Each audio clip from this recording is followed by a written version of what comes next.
নারী ফুটবল দল ২১ পদক পেয়েছে। এটা বাংলাদেশের ফুটবলের জন্য একটা শুধু ফুটবল না, আমি মনে করি যে কোনো স্পোর্টসের জন্য একটা বড় প্রাপ্তি। তো এটা এর জন্য বাংলাদেশ ফুটবল ফেডারেশনের সাথে সংশ্লিষ্ট পক্ষসমূহ এবং খেলোয়াড় যারা আছে তাদের প্রতি আমরা আন্তরিক কৃতজ্ঞ। কারণ আমি মনে করি যে এর মাধ্যমে বাংলাদেশের ফুটবলের প্রতি বাংলাদেশে আপামর জনসাধারণের একটা আগ্রহ বাড়বে এবং ফুটবল নিয়ে একটা ভালো ইতিবাচক আলোচনা হবে। তো এই জন্য আমি নারী দলের সাথে সংশ্লিষ্ট যারা ছিল তাদের সকলকে ধন্যবাদ জানাতে চাই।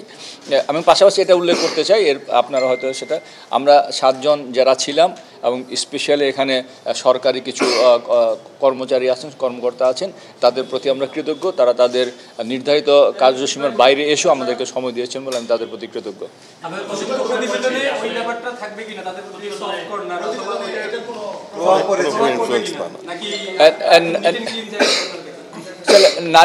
নারী ফুটবল দল কিন্তু আমাদেরকে অনেক সাফল্য এনে দিয়েছে, তো সেটা কিন্তু অস্বীকার করার কোনো সুযোগই নেই। তো আমরা নারী ফুটবল দলের প্রতি কৃতজ্ঞ এবং সবচেয়ে বড় জিনিস যেটা হচ্ছে সেটা হচ্ছে ডিসিপ্লিন। সেখানে সাফল্য কিংবা ব্যর্থতা কোনো মূল প্রভাব হিসেবে কাজ করবে বলে আমার অন্তত মনে হয়। স্বাভাবিক আমরা যে কোনো ধরনের, এই যে আপনারা জানেন যে জয়পুরহাটেও ইতিমধ্যে এই ধরনের ঘটনা ঘটেছে এবং আজকে অন্য এক জায়গায় ঘটলো। তো এই সম্পর্কে আমরা বিএফএফ খুবই উদ্বিগ্ন এবং সরকারের প্রতি আকুল আবেদন জানাচ্ছি যেন সরকার এই সংক্রান্ত ব্যাপারে একটা জোর পদক্ষেপ গ্রহণ করে।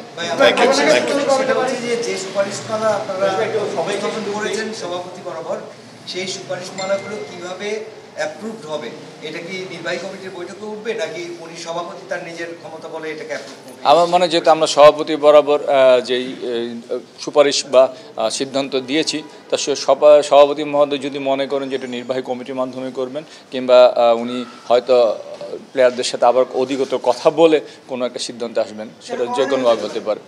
সেটা আসলে ওনাকে জিজ্ঞেস করলে মনে হয় আমার ভালো হতো।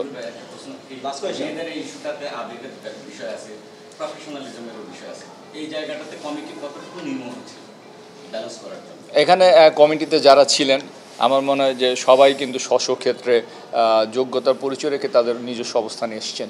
তো আমার মনে করে যে আমরা সব দিক বিবেচনা করে, আবেগ যেমন ছিল, তাদের সাফল্য প্লাস নিয়ম অনুবর্তিত, আমরা সব দিক বিবেচনা করেই আমরা অন্তত আমাদের দায়িত্বের প্রতি নির্ভর ছিলাম।